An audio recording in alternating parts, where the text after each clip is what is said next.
The penthouse smelled of leather and bourbon, a faint trace of the city's pulse seeping through the floor-to-ceiling windows. I stood there, alone, staring out at the jagged skyline of Manhattan, the kind of view that made you feel like you owned the world. Lights flickered across the East River, yellow cabs weaving through the grid below like ants on a mission. 35 floors up, the noise was just a hum, a reminder that New York never slept. But tonight, I wasn't sleeping either. The glass in my hand was cold, the amber liquid sloshing as I tilted it back, letting it burn down my throat. I'd just hung up the phone after turning down a $2 billion offer from Helix Corp, our biggest rival. $2 billion to buy out Neuraledge, Zoe Harper's AI startup, and let her walk away with her team. My team thought I was nuts. Hell, maybe I was. But as I stood there, the weight of it hit me like a freight train. I'm in love with her, and I don't know what the hell to do about it. Me, Ethan Caldwell, the guy they call the king of the concrete jungle, the Wall Street shark who turned a broke kid from Queens into a tech billionaire before 35. The man who'd spent years building Apex Solutions into a logistics empire worth $4.8 billion, riding the chaos of the 2020 supply chain collapse to the top. Love? That wasn't part of the plan. Love was a distraction for suckers, a luxury I couldn't afford, not when I was scrapping my way up from nothing. But Zoe, she'd walked into my life like a storm I didn't see coming, and now here I was, staring into the abyss of my own making, wondering how one woman had flipped everything I thought I knew upside down. Let me rewind. If you're going to stick with me through this, and trust me, it's a ride, you need to know where I came from. I wasn't born with a silver spoon. Hell, I wasn't even born with a plastic one. Queens, 2002. I was 12 when my dad's construction business went belly up. His partner, some sleaze named Tommy Greco, cooked the books and ran off with millions, leaving us with a stack of bills and a foreclosure notice taped to our front door. I still remember the sound of my mom crying in the kitchen, her hands shaking as she counted loose change for the electric bill. She started pulling double shifts at Mount Sinai, Queens, scrubbing floors and changing bedpans while Dad just crumbled. He'd sit on the couch all day, staring at the TV static, a bottle of cheap whiskey his only friend. That's when I learned emotions were a liability, trust was a luxury, and money was the only damn thing that mattered. By 16, I was hustling, fixed computers for neighbors, $20 a pop, built shitty websites for bodegas and laundromats, anything to keep the lights on at home. College was a formality. I went to CUNY, studied computer science, but I was already pulling in more cash than my professors by junior year. Dropped out at 21, started my first real gig, a logistics app that tanked 6 months in. Then a second one, crashed harder. Third time's the charm, they say, and it almost was. A delivery tracking platform that got some buzz, but the 2018 market dip wiped it out. Each failure carved something out of me. Hope, maybe, or whatever softness I had left. What it left behind was sharper, colder, a machine built to survive. Then came Apex Solutions, 2019, the right idea at the right time. Me and a scrappy team of coders holed up in a shitty loft in Bushwick, living off ramen and Red Bull, writing software that could predict supply chain bottlenecks. When COVID hit in 2020, and the world's distribution systems went to hell, ports clogged, trucks stranded, shelves empty, suddenly everyone wanted a piece of us. By 2023, we were on the cover of Forbes. Ethan Caldwell, the golden boy of tech. Speaking gigs, VC money pouring in, a headquarters in Midtown with my name on the lease. I worked 20-hour days, slept on a couch in my office, pushed my team until they hated me. And I loved it. The grind was my drug. The wins were my oxygen. My personal life? Non-existent. I had a penthouse on the Upper West Side. Minimalist, sterile, all dark wood and sharp edges. No plants, no pets, no framed photos. A rotation of casual hookups with women who knew the deal. No strings, no good morning texts, no complications. Family? I'd call Mom on Christmas, send her a check, keep it short. Friends? Only the ones on my payroll. Ryan Mitchell, my CFO, was the closest thing I had to a real buddy. Known him since Cooney days, but even that was mostly business. I told myself it was enough. That the hollow ache I felt at 3 a.m., staring at the ceiling, was just hunger or fatigue. Nothing a protein shake and a power nap couldn't fix. I had everything money could buy, and nothing it couldn't. The perfect system. Until Zoe Harper walked into my boardroom. It started with Neural Edge, her AI startup. A small outfit, black-owned, based out of a co-working space in Brooklyn. They'd built a system that could optimize logistics algorithms 10 times faster than ours. A game changer we needed to snatch up before Helix or some Silicon Valley giant got wind of it. Ryan warned me their founder was a hard ass. "She's not going to roll over for a fat check, Ethan," he'd said, leaning back in his chair, tie loosened after a long day. "Heard she's some genius PhD who doesn't play nice." I smirked. I'd never met a founder who couldn't be bought. Money talks, bullshit walks. The meeting was set for our Midtown office, 35th floor. I'd designed that room to intimidate. Wall-to-wall windows overlooking the city I'd clawed my way up in. A long black table polished to a mirror shine. Chairs that cost more than most people's rent. My team was there. Ryan, scribbling notes. A couple VPs in crisp suits. And me, strolling in 10 minutes late. My signature move. Power's in the pause, right? I expected her to stand, shake my hand, maybe flash a nervous smile. Instead, Zoe Harper stayed seated, papers spread out in front of her, pen tapping the table like she was counting down my bullshit. She didn't look up right away. When she did, those eyes, dark, steady, unreadable, hit me like a punch. "Mr. Caldwell," she said, voice low and even. "I've been here 20 minutes. If my time doesn't matter to you, maybe this deal doesn't either." No hello, no small talk. Just a blade of a sentence that cut right through the room. My VPs shifted in their seats. Ryan coughed into his fist. I stood there, thrown for half a second.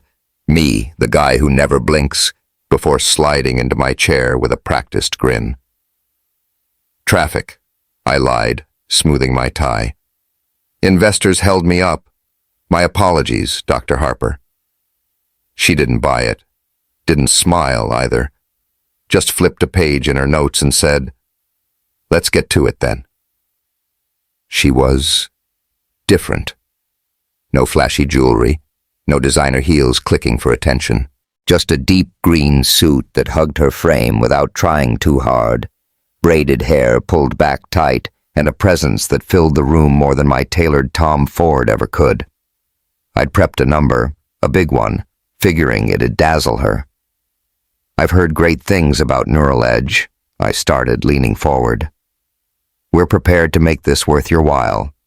Name your price." Zoe didn't flinch. "You think I'm here for your money?" She slid a copy of our proposal across the table, marked up in red ink. "I built Neural Edge with my bare hands. Your plan guts my team, fires half the people who made this tech what it is. That's a non-starter." I blinked. Most founders would have jumped at the cash, kissed the ring, called it a day. Not her. She wasn't just negotiating, she was dismantling me. Mantling. For the next hour, she tore into our integration strategy. Not the dollar amount, which she barely glanced at, but the logistics. "Your team doesn't get our architecture," she said, pointing at a chart I'd skimmed that morning. "Without my people, you're buying an empty shell. Good luck making it work." She was right. I'd trusted Ryan's crew to handle the details, and they'd half-assed it. My jaw tightened, but I kept my cool. "What would work for you then?" I asked, surprising myself. I didn't usually bend. People bent for me. Zoe didn't hesitate. "Keep my team intact. Full integration, not absorption. Equity stakes for my core engineers. And I stay on to oversee the transition." She'd thought this through. Every angle, every counter. It was clean, fair, and sharp as hell. My VPs scribbled notes. Ryan raised an eyebrow at me like, "You buying this?" "Done," I said, leaning back. "I'll have my lawyers draft it up." "Good." She stood, gathering her papers with steady hands. No manicure, no rings, just competence in every move. "I expect your response by Friday. My direct line's on the card. No assistance, please." She handed it over, our fingers brushing for a split second. A jolt ran up my arm, quick and uninvited.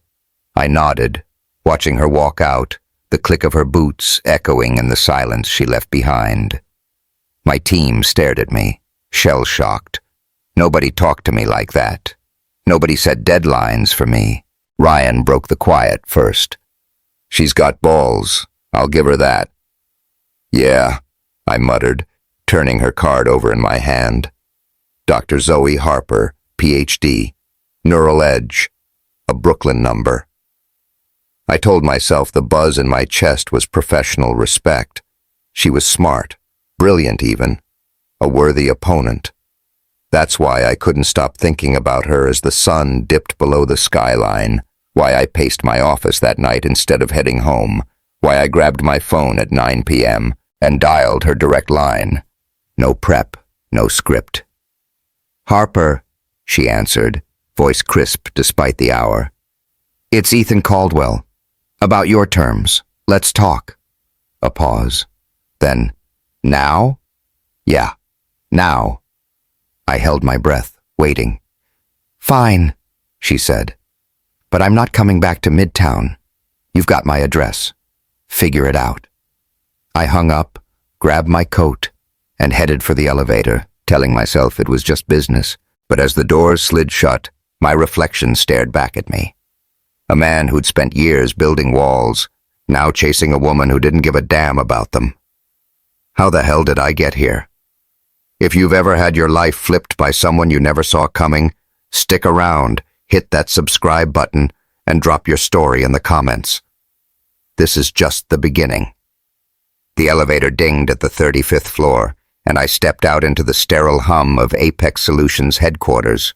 Midtown Manhattan buzzed outside the glass walls, a late September afternoon painting the Hudson River gold and gray. I'd spent the morning with investors, vultures in Armani suits circling for a bigger piece of Apex, and I was running late. On purpose, of course.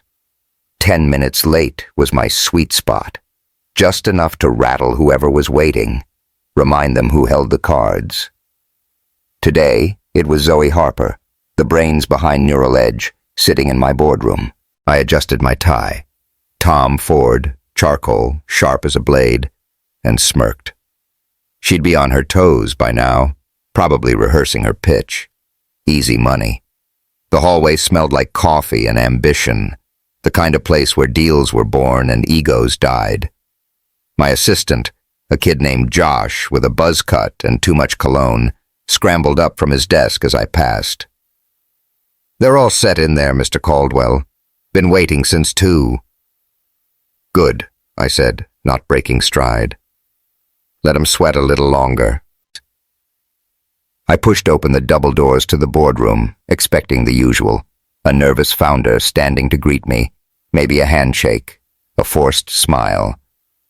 Instead, I walked into a wall of silence. Zoe Harper didn't stand, didn't even look up. She sat at the far end of the table, papers fanned out in front of her, pen tapping a slow rhythm against the polished wood. Her team, 3 of them, young, tense, flanked her like soldiers, but she was the general. The room felt smaller with her in it, like the air had thickened. My VPs were already there, suits crisp, faces blank. Ryan Mitchell, my CFO and oldest friend, lounged in his chair, tie loose, scribbling something on a legal pad. He glanced up, gave me a half nod. Nobody else moved. I cleared my throat, sliding into my seat at the head of the table. The view behind me stretched out, Hudson Yards gleaming, the river cutting through the city like a vein. This was my kingdom, and I'd built it to intimidate. "Traffic," I said, flashing my best bullshit grin. Investors held me up. "My apologies, Dr. Harper." She stopped tapping her pen, looked up. Those eyes, dark, steady, like they could see through steel, locked onto mine. "Mr. Caldwell," she said, voice low and flat.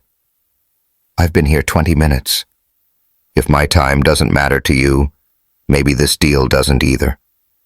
No smile, no softness, just a statement that landed like a brick through glass.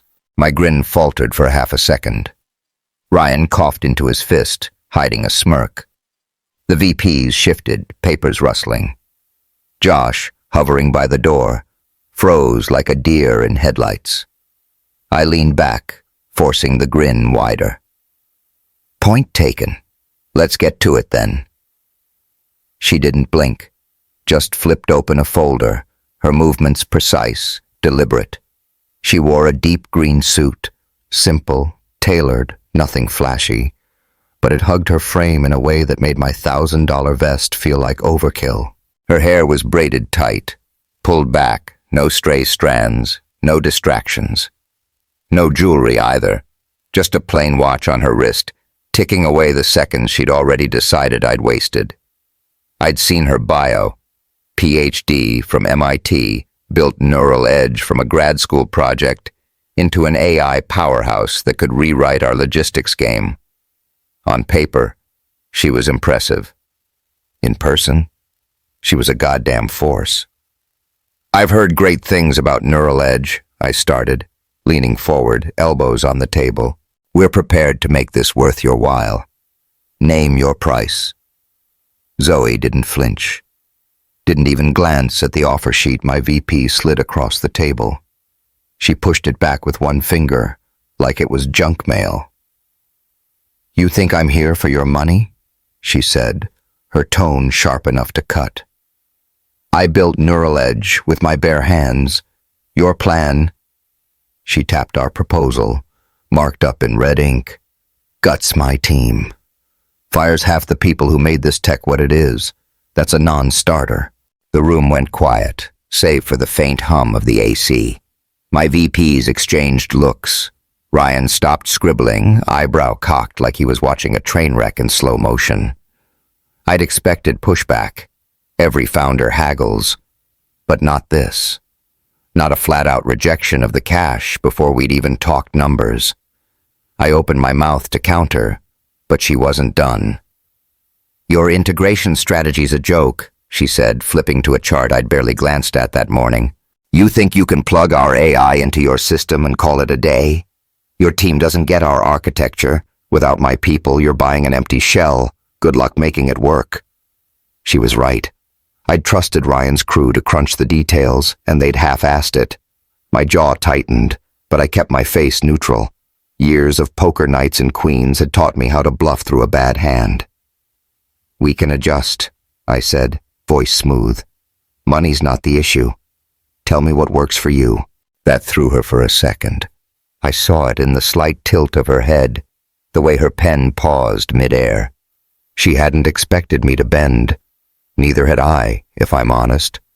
But something about her, those steady hands, that unshakable calm, made me want to hear her out. She leaned forward, elbows on the table now, mirroring me. "Keep my team intact," she said. "Full integration, not absorption. Equity stakes for my core engineers. And I stay on to oversee the transition. That's what works."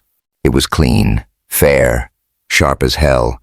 She'd thought this through, every angle, every counter, before I'd even walked in.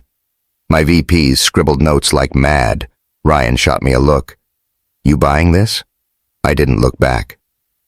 Done, I said, leaning back. I'll have my lawyers drafted up. Good. She stood, gathering her papers with hands that didn't shake. No manicure, no rings, just competence in every move. I expect your response by Friday. My direct line's on the card, no assistance, please. She slid it across the table, our fingers brushing for a split second. A jolt ran up my arm, quick, uninvited, electric. I nodded, watching her walk out, the steady click of her boots echoing in the silence she left behind. The room exhaled. Ryan broke it first. She's got balls, I'll give her that. Yeah, I muttered, turning her card over in my hand. Dr. Zoe Harper, Ph.D., Neural Edge, a Brooklyn number, no frills. My team started packing up, murmuring about her counteroffer, but I barely heard them. My pulse was still up, a low thrum I couldn't shake.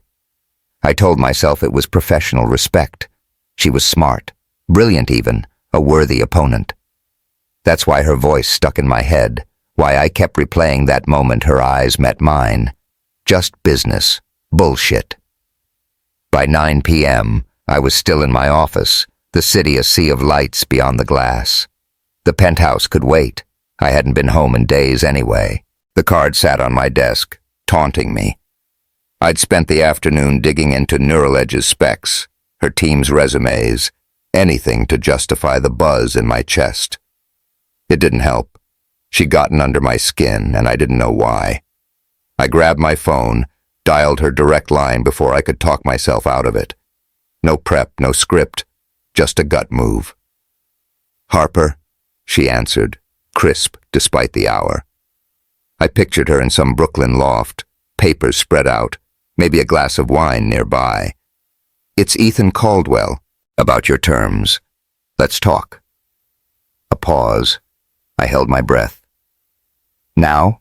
She said, a hint of surprise in her voice. Yeah, now. Another beat. Fine, but I'm not coming back to Midtown. You've got my address. Figure it out. She hung up. I stared at the phone, a grin tugging at my lips despite myself. Address? I flipped her card. Nothing but the number. Clever. I texted Josh. Get me Zoe Harper's address, now. He pinged back 5 minutes later. A spot in Dumbo. 10 minutes by car if traffic didn't suck. I grabbed my coat, headed for the elevator, told myself it was just business. But as the doors slid shut, my reflection stared back. A man who'd spent years building walls, now chasing a woman who didn't give a damn about them. The drive was quick, the city blurring past in streaks of neon and brake lights. Dumbo hit different from Midtown. Grittier, artsy, cobblestone streets lined with old warehouses turned lofts. I pulled up to her building, a converted factory with exposed brick and big windows. Third floor, she'd said when I buzzed. The stairwell smelled like paint and coffee, and my boots echoed on the metal steps. I knocked, and she opened the door barefoot, still in that green suit, a laptop glowing on the table behind her. You're fast, she said, stepping aside. No smile, but no edge either, just Zoe. Had to be, I shot back, stepping in. The place was small but sharp. Wood floors, a few plants, books stacked on a shelf. No clutter, no pretension. She gestured to a chair, grabbed a water bottle from the fridge, slid it across the counter. So, she said, leaning against the edge, arms crossed. What's this about? Your terms, I said, sitting. They're solid. I want to make it work.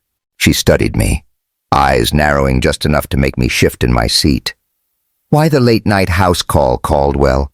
This could have been an email. I could have lied. Should have, maybe.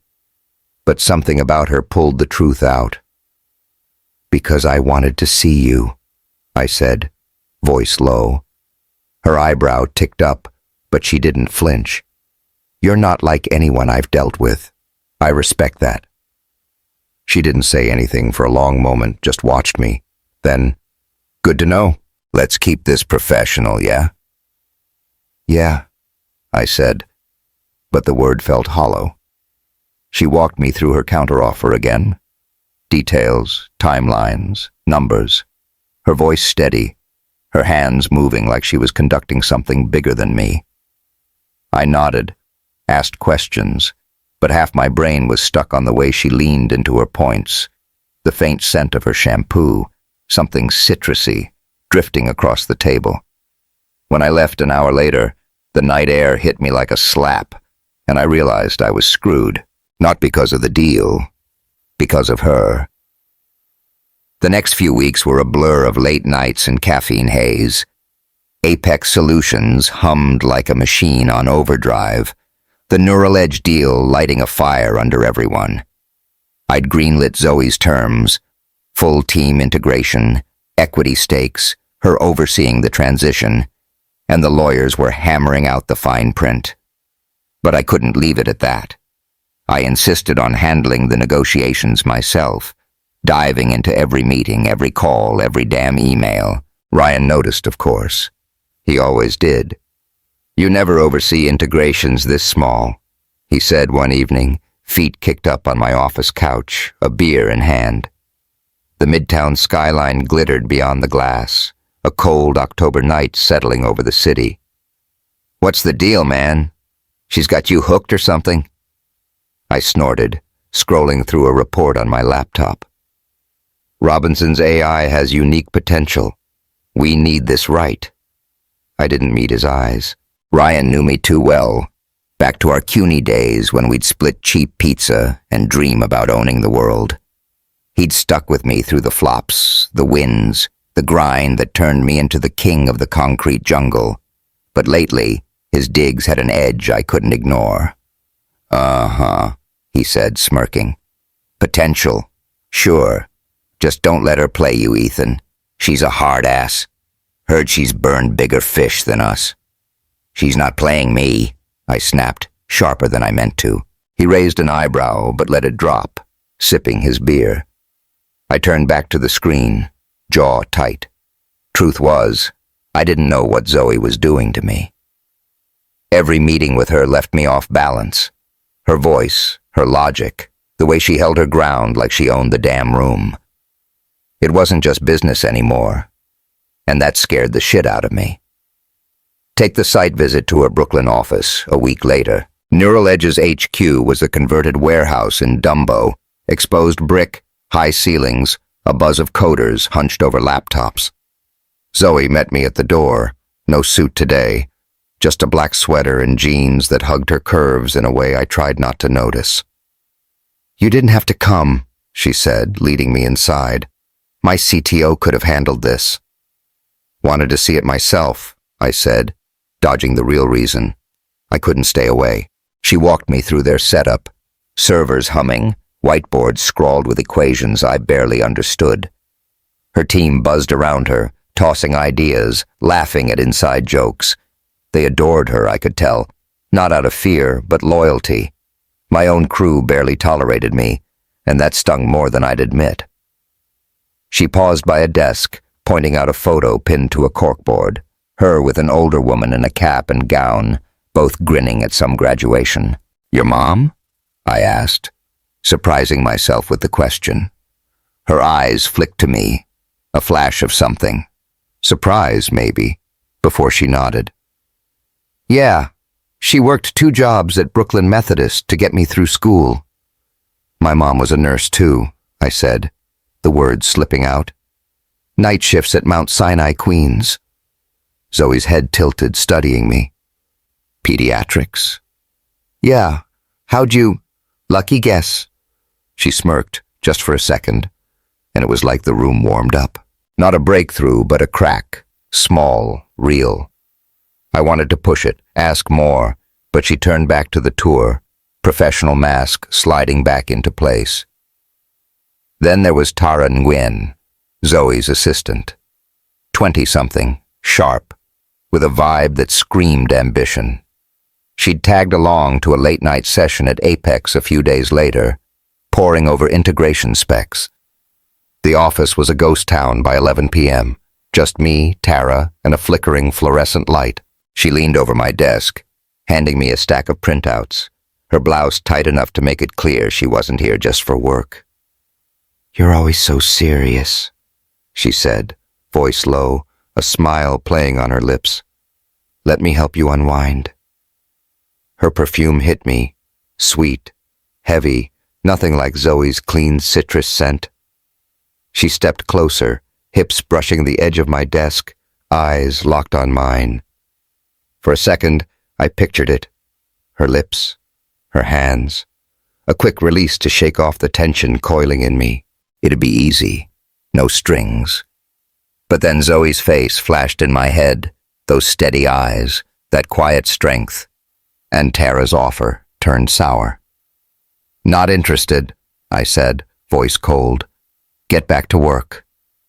She straightened, smile fading. "Your loss," she muttered, grabbing her bag and stalking out. I leaned back, rubbing my temples.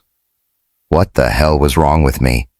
I'd turned down no-string sex because of a woman who hadn't even hinted she saw me as more than a suit. I was losing it.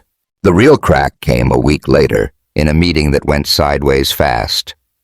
We were in the boardroom again, same view, same table, same team, hashing out the neural edge integration. Zoe was there, calm as ever, breaking down timelines while her CTO nodded along. Ryan was pitching numbers, his usual spiel about trimming fat to boost margins. Then he said it. We could cut their research division, save 4% up front, let our guys take over. I froze. Zoe's pen stopped moving. Her team stiffened, eyes darting to her. "That's not what we agreed," she said, voice tight but controlled. "My research team's the backbone of this." Ryan shrugged, leaning back. "It's redundant. We've got people who can handle it. Numbers don't lie, Zoe. Numbers don't build AI from scratch," she shot back, leaning forward. "You cut my team. You cripple the tech. End of story." He smirked like she was some rookie he could steamroll. "Ethan, tell her. We don't need dead weight." Something snapped. I slammed my fist on the table, the thud echoing like a gunshot. "You're missing the point, Ryan," I barked, louder than I meant to. "Her team is the future of this company. You think we'd be here without them? Shut the hell up and listen for once." The room went dead. Ryan's smirk vanished, his face paling. My VPs stared, mouths half open. Zoe's eyes flicked to me, unreadable but sharp. I never lost it in meetings, never. I was the Ice King, cold and calculated, always 3 steps ahead. But there I was, chest heaving, fists clenched, defending her like she was mine to protect. Josh, hovering by the coffee cart, nearly dropped a mug. Ryan recovered first, voice low. "All right, man. Chill. Just a suggestion." I didn't answer, just glared until he looked away. Zoe cleared her throat, breaking the silence. "Let's move on," she said, flipping a page like nothing happened. But I caught her glance my way, quick, searching, before she buried it in her notes. The meeting dragged on, but I barely heard it. My pulse pounded in my ears, a mix of adrenaline and something else, something raw I couldn't name. When it wrapped, I stayed behind, staring out at the city while the team filed out. Ryan lingered, clapping a hand on my shoulder. "You good?" "Yeah," I lied. "Just tired." He didn't buy it, but he left. I was alone, with the hum of the AC and the weight of what I'd done. I'd shown a crack, publicly.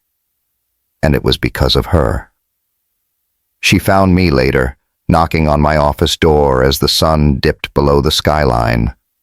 I was slumped in my chair, tie loose, a half-empty coffee going cold on the desk.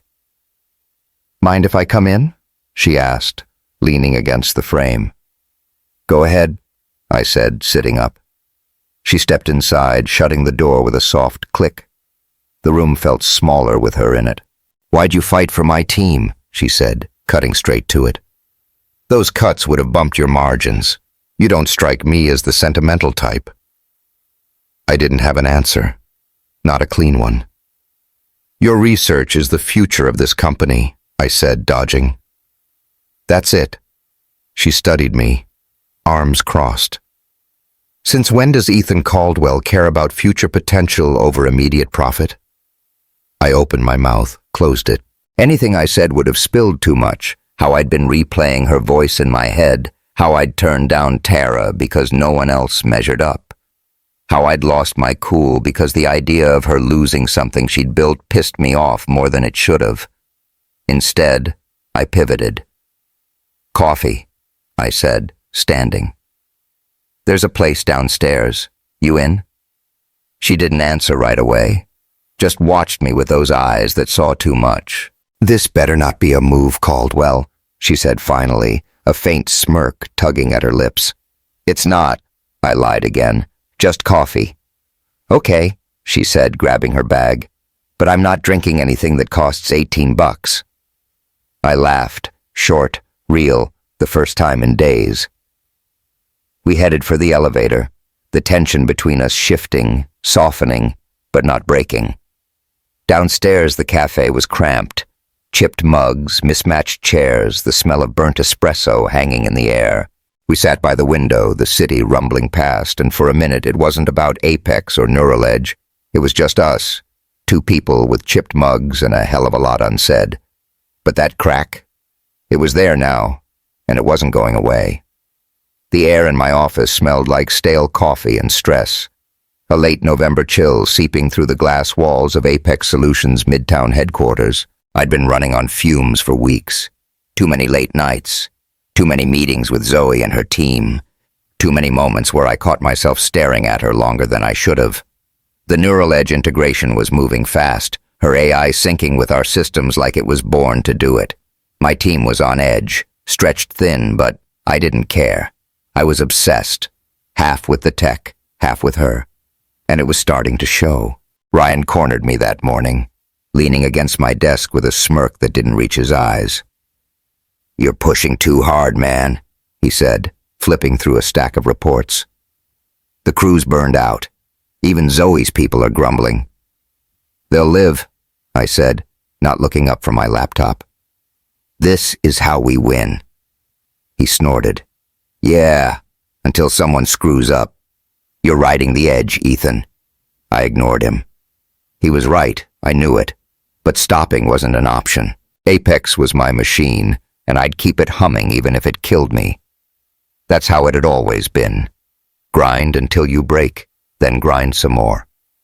But Ryan's words stuck, a nagging itch I couldn't scratch. The storm hit 3 days later. It started with a ping on my phone at 6 a.m., an alert from our security team. I was still in bed, a rare night at my Upper West Side penthouse, the sheets cold around me. The message was short. "Data breach. Customer info compromised. Call now." I bolted upright, heart slamming against my ribs. By the time I got to the office, Soho this time, our secondary hub, the place was a war zone. Screens flickered with error codes, papers littered the floor, and my IT crew scrambled like ants on a kicked hill. Ryan was already there, tie askew, barking into a headset. "How bad?" I demanded, storming in. "Bad," he said, yanking off the headset. "Millions of records, names, addresses, payment details. It's live on the dark web already." Jesus Christ. I raked a hand through my hair, pacing. "How?" "Still digging. Looks like a phishing hit. Someone clicked something dumb." He shot me a look. "Told you so, but didn't say it. Didn't need to." The next 12 hours were hell. Stock plummeted 10% by noon. The media circled like vultures. Tech titan Ethan Caldwell's Apex Solutions exposed. And customers flooded our lines, screaming about identity theft. I went into damage control mode, barking orders, slamming doors, barely eating. "Lock it down," I yelled at the IT lead, a jittery guy named Patel. "I don't care how. Fix this, or you're all out." He nodded, sweating, and ran off. By day 2, I was a ghost, unshaven, eyes bloodshot, living off vending machine granola bars. The office stank of burnt coffee and desperation. The Soho Loft's industrial vibe turned claustrophobic. I hadn't slept, hadn't showered, just hunched over my desk, poring over logs with Patel's team. We'd patched the hole. Some junior dev had clicked a fake vendor email, but the damage was done. Lawsuits were coming, investors were bailing, and I was losing my grip. Then, at 2 a.m. on day 3, she walked in. Zoe Harper pushed through the glass doors, a takeout bag in one hand, laptop under her arm. She looked tired, hair messier than usual, sweater wrinkled, but steady, like she'd walked into a storm and didn't blink. The room froze. Even Patel stopped typing, staring like she was a goddamn mirage. I straightened, brushing crumbs off my shirt, suddenly aware of how wrecked I looked. "When'd you last eat something that wasn't from a machine?" she asked, setting the bag on my desk. Her voice cut through the haze, sharp but not harsh. I blinked, brain sluggish. Yesterday? Maybe?" She rolled her eyes, pulling out a plastic container. "My mom's chicken soup." "Eat, dumbass. You're no good to anyone half dead." I stared at the soup, steam rising, a faint smell of herbs hitting me. Then at her. "You didn't have to. Shut up and eat," she said, sitting across from me, opening her laptop. "I've been running your logs. Found something your guys missed." I grabbed a spoon, too tired to argue, and shoveled a bite in. Warmth spread through me, grounding me for the first time in days. "What did you find?" I mumbled, mouth full. "Backdoor in your API. Old code, sloppy. I've got a fix. Give me an hour." She typed fast, fingers flying, like she was born for this. I watched her, soup forgotten, a knot loosening in my chest. She didn't have to be here, not at 2 a.m., not for my mess. But she was. We worked side by side, shoulders brushing in the cramped space. Her citrus scent cut through the stale air, her breath steady next to mine. Code scrolled across her screen, lines I couldn't follow but trusted her to unravel. By dawn, the patch was live. Data locked down. Bleeding stopped. Patel whooped, slapping his desk. Ryan, slumped in a corner, gave a thumbs up. I leaned back, exhaling like I'd been holding it for days. Zoe shut her laptop, stretching. "You owe me." "Yeah," I said, voice rough. "Big time." She smirked, standing. "Get some sleep, Caldwell. You look like roadkill." I laughed, weak, ragged, and watched her go, the door swinging shut behind her. The room settled, quieter now, but my head was loud. She'd saved us. Saved me. And I didn't know how to process it. Then my phone rang. It was Mom, her voice shaking through the line. "Ethan, it's your dad. Heart attack. He's gone." The words hit like a brick, splintering the fragile calm I'd scraped together. I gripped the desk, knuckles white, barely hearing her sobs. "I'm at the house. Can you come?" "Yeah," I croaked. "I'm coming." I hung up, staring at nothing, the room blurring. Dad, gruff, broken, a shadow since the bankruptcy, gone. Just like that.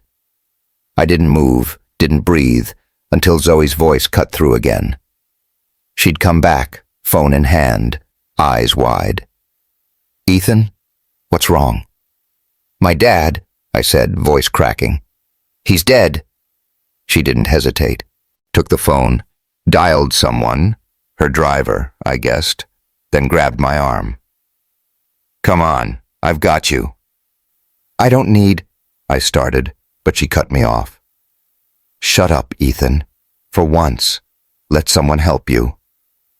Her grip was firm, her tone soft but unyielding. She led me out past the stunned team into the elevator. The ride down was silent, her shoulder against mine, anchoring me as the world tilted. Her driver waited outside, a beat-up sedan, not what I'd expected, and she bundled me in, sliding beside me. "Upper East Side," she told the guy, then turned to me. "Your mom's place?" "Yeah," I said, numb. The city blurred past, neon, concrete, life moving while mine stopped. Zoe didn't push, didn't fill the silence with empty words. She just stayed, solid, present, her hand brushing mine on the seat. We got to Mom's brownstone, the lights on, curtains drawn. Zoe walked me to the door, pausing as I fumbled the key. "You need anything, call me," she said, eyes searching mine. "I mean it." I nodded, throat tight. "Thanks." She squeezed my arm, then left, the car rumbling away. I stepped inside, Mom's sobs echoing from the kitchen, and something broke. Quiet, raw, unstoppable. Tears I hadn't shed since I was 12 slid down my face, and I sank against the wall. Zoe's soup still warm in my gut, her presence lingering like a lifeline. The storm had hit, and I wasn't sure I'd weather it alone. The brownstone smelled like old wood and grief, a faint trace of Mom's lavender candles doing little to mask it. I sat on the sagging couch in the living room, a glass of water untouched in my hand, staring at the faded carpet where Dad used to pace when he was still himself. Mom was upstairs, knocked out by a sleeping pill the doctor had slipped her, leaving me alone with the silence and the weight of what had just happened. It was past midnight, the Upper East Side quiet outside, but my head was a riot. Dad's raspy laugh, his whiskey-slurred rants, the way he'd looked at me like I'd never be enough. Gone. All of it. The door creaked open, and Zoe stepped back in. She'd left to grab something. Coffee, she'd said, but now she carried a paper bag, the kind you'd get from a bodega. "Figured you hadn't eaten," she said, setting it on the coffee table. "Turkey on rye, best I could find at this hour." I looked up, her face soft in the dim light, and something in me cracked wider. "You didn't have to stay," I said, voice rough from holding it together. "Yeah, I did," she said simply, sitting beside me. Her knee brushed mine, a small anchor in the storm. "You're a mess, Ethan. Someone's got to make sure you don't fall apart." I laughed, short, bitter. Too late for that. She didn't push, just pulled a sandwich from the bag and handed it over. I took it, unwrapping it slow, the crinkle of paper loud in the quiet. We ate in silence, the city humming faintly beyond the walls. Her presence was steady, solid, like she'd been here before. Maybe she had. When I finished, she took the wrappers, tossed them in the bag, then turned to me, eyes searching. "What happened?" "Heart attack," I said, staring at my hands. "Out of nowhere. Mom found him on the kitchen floor." She nodded. No empty, "I'm sorry," or "he's in a better place." Just a quiet, "That's rough." "Yeah." My throat tightened, memories clawing up.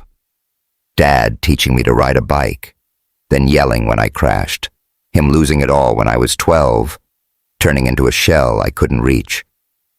"He never saw who I became," I muttered, voice breaking. "Thought I was just some arrogant kid who'd never get it." Zoe's hand found mine, fingers curling around my knuckles. "He knew," she said, soft but sure. "Parents always know more than we think." That did it. The dam broke. Quiet tears, not sobs, just a slow leak I couldn't stop. She didn't flinch, didn't pull away, just held my hand tighter, her thumb brushing my skin, anchoring me. I turned to her, her face close, eyes dark and deep, and before I could think, I leaned in. Our lips met, soft, tentative, then hungry, like we'd both been holding it back too long. She kissed me back, fierce, her hands sliding to my neck, pulling me closer. It escalated fast. We stumbled to the guest room. Mom's snores faint through the walls, clothes shedding in a blur of need. Her sweater hit the floor, my shirt followed, and then it was skin on skin, heat and breath and a tangle of limbs on the narrow bed. The city glowed through the curtains, casting shadows over her curves, her braids spilling across the pillow. It wasn't gentle, urgent, raw, like we were chasing something bigger than us. Her nails dug into my back, my hands gripped her hips, and for a while the world shrank to just this, just her. After we lay there, panting, sweat cooling on our skin. Her head rested on my chest, my arm around her, the silence heavy but not uncomfortable. I stared at the ceiling, her heartbeat thumping against mine, and felt something.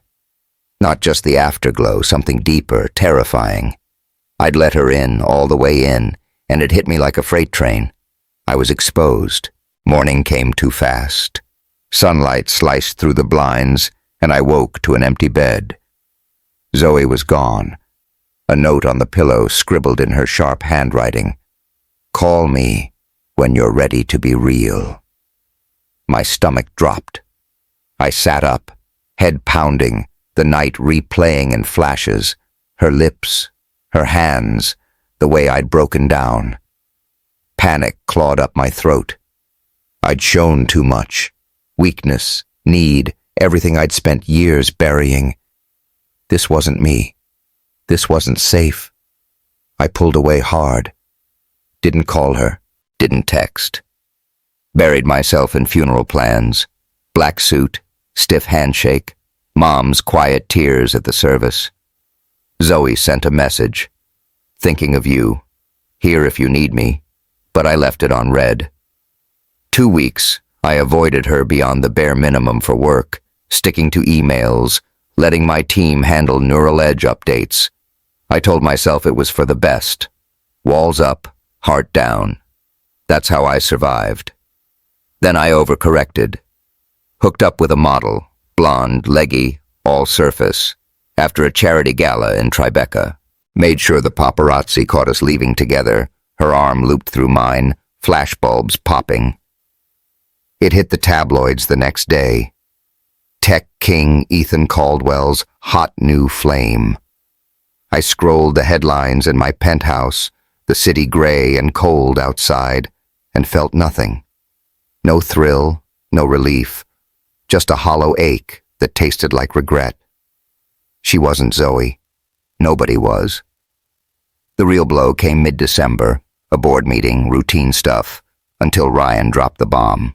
"Helix Corp's sniffing around Neural Edge again," he said, tossing a folder on the table. $2 billion full autonomy for Zoe's team. Words out, they're considering it.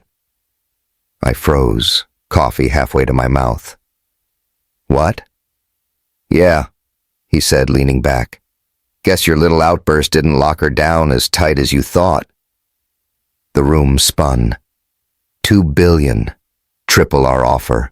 And autonomy? Zoe could walk, take her team, leave Apex in the dust. My VPs murmured, numbers crunching in their heads. I gripped the mug, knuckles white. "She's under contract," I said, voice flat. "Contract's got an out clause," Ryan shot back. "She's smart, Ethan. You know that." I glared at him, heat rising. "How'd Helix even get wind of this?" He shrugged, too casual. "Leaks happen. Market's hot right now." But I saw it, the flicker in his eyes, the way he wouldn't hold my gaze. "You son of a bitch," I said low, standing. "You tipped them." The room went still. Ryan's face hardened. "What?" "You heard me." I stepped closer, fists clenched. "You've been off since this deal started. Jealous, maybe. So you leaked it to screw me." He stood, chair scraping. You're paranoid, man. I've been with you since day one, and you've hated every second I outshined you.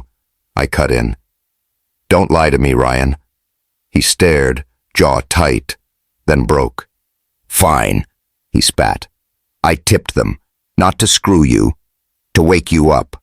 You're losing it over her, Ethan. I wanted you to feel the heat for once. The VPs gaped. I lunged, grabbing his collar, shoving him against the wall. You piece of shit! Ethan! Zoe's voice sliced through. She'd walked in, when, I didn't know, standing by the door, eyes wide but steady. Let him go! I froze, breathing hard, then dropped Ryan. He stumbled, straightening his tie, glaring. You're welcome, he muttered, storming out. The room cleared fast, VPs scattering like roaches. Zoe stayed, arms crossed, watching me. You okay? She asked, softer now. No, I said, sinking into a chair. Helix's offer, $2 billion. You taking it? She didn't answer right away, just studied me. It's on the table, why? Because if you go... I stopped, throat tight. The company'll survive. I'm not sure I will. Her eyebrow ticked up, surprise flashing. That's a hell of a thing to say. Yeah, well... I rubbed my face, exhausted. I fucked up, Zoe. That night, I panicked, pushed you away, been running ever since. She stepped closer, leaning against the table. I noticed. The model was a nice touch. I winced. That was nothing. Just noise. Good to know. She paused, then, Why'd you run? Because you saw me, I said, voice raw. Really saw me. And I didn't know how to handle it. She didn't flinch, just nodded like she'd expected it. You're a mess, Ethan Caldwell. Yeah, I said, meeting her eyes. But I'm done hiding it. Dinner? Just us. No business, no bullshit. That's my counteroffer. She smirked. A real one this time. That's your play against $2 billion? Best I've got, I said, holding her gaze. She didn't answer, just grabbed her bag. I'll think about it. Don't screw this up again. She walked out, leaving me alone with the wreckage. Ryan's betrayal, Helix's threat, my own damn heart pounding like a drum. Everything was on the line, and I'd never felt so out of control. The boardroom was still a mess when I left. Papers scattered, chairs askew, the echo of Ryan's betrayal hanging in the air like smoke. I didn't stop to clean it up. Didn't call him either, though part of me wanted to smash his face in, or maybe just ask why. Instead, I grabbed my coat and headed for Brooklyn, the December wind biting through my suit as I climbed into the car. Zoe's last words looped in my head. Don't screw this up again, and I clung to them like a lifeline. Helix's $2 billion offer loomed, a guillotine over everything I'd built, but it wasn't the company I was scared of losing anymore. It was her. Dumbo was quiet when I pulled up, the cobblestone streets slick with a light drizzle, the warehouses glowing under sodium lights. Neural Edge's office was on the 3rd floor of that old brick building, and I buzzed the intercom, heart thudding. No answer. I buzzed again, then checked my phone. 8:47 p.m. Too late? Maybe she'd already gone home, or worse, was meeting Helix's suits to sign the deal. I cursed under my breath, ready to turn back, when the door clicked open. Zoe stood there, framed in the doorway, still in her sweater and jeans from earlier. Her braids were loose now, spilling over her shoulders, and her eyes narrowed as she saw me. You don't give up, do you? She said, leaning against the frame. Not this time, I said, stepping closer. Dinner, just us. No business, no bullshit. That's my counteroffer. She smirked, a real one, the kind that lit up her face and made my chest ache. That's your play against $2 billion? Best I've got, I said, holding her gaze. If you stay for money or titles, it won't last. I've learned that much from you. If you go, I swallowed, the words heavy. The company'll survive. I'm not sure I will. Her smirk faded, replaced by something serious, searching. That's quite an admission, Caldwell. Yeah, well, I said, shoving my hands in my pockets. I'm not the guy I was when we met. At least, I don't want to be. She didn't answer right away, just watched me, rain misting her hair. Then, dinner. But I picked the place. And no suits. Lose the tie. You're trying way too hard. I laughed, loud, unrestrained, the first real laugh in weeks. Deal. She grabbed her coat, locking the door behind her. East Village, she said, leading the way. There's a spot I like. Cheap, loud, no $18 lattes. The drive was short, the city a blur of wet lights and honking cabs. She picked a hole-in-the-wall diner on St. Mark's Place. Neon sign, flickering, open 24/7. Vinyl booths, patched with duct tape. The smell of grease and coffee thick in the air. We slid into a corner booth. The waitress, a woman with a smoker's rasp and a name tag reading Barb, dropping menus with a grunt. Specials meatloaf, she said, then shuffled off. Zoe leaned back, arms crossed, studying me. You look like hell. Feel like it too, I said, ditching the tie as promised, rolling up my sleeves. Been a rough month. Tell me about it, she said, not a question, just an opening. So I did, spilled it all, no filter. Dad's death, the funeral, the data breach, Ryan's knife in my back. She listened, nodding, sipping a Coke Barb slapped down without asking.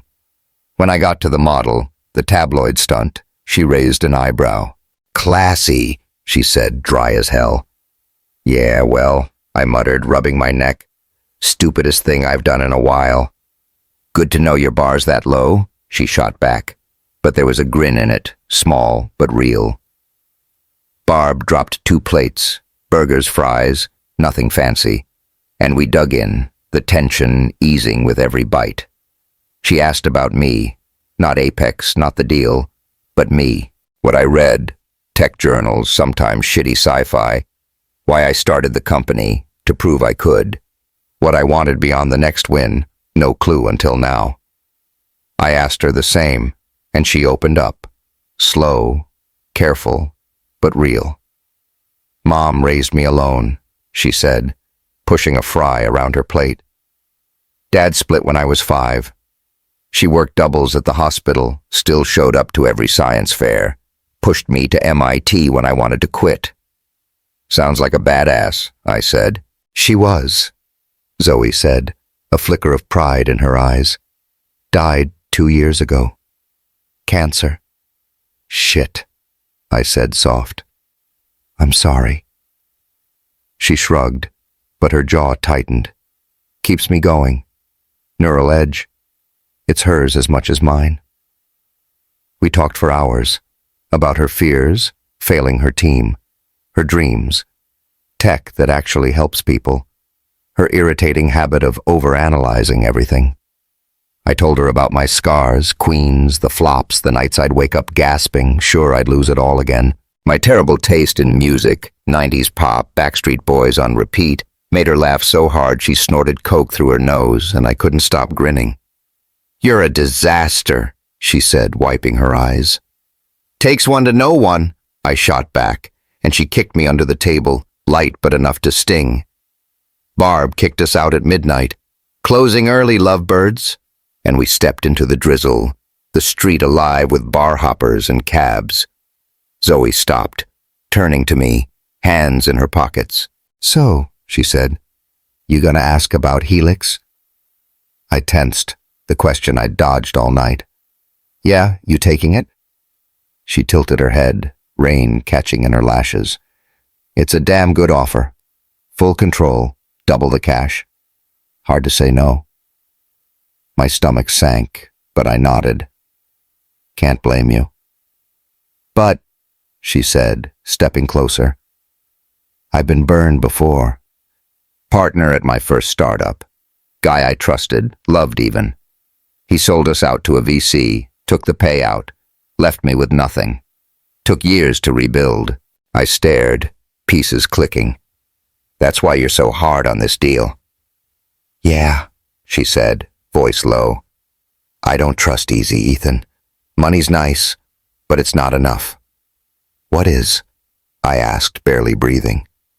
She looked at me, really looked, and said, people who stick, who see me, not just the tech. I stepped closer, the gap between us shrinking. I see you, Zoe. Have since that first meeting. I'm not running again. Her eyes softened, but she didn't back down. Prove it. Dinner tomorrow, I said fast. And the next night. No business, just us. She smirked. Pushy.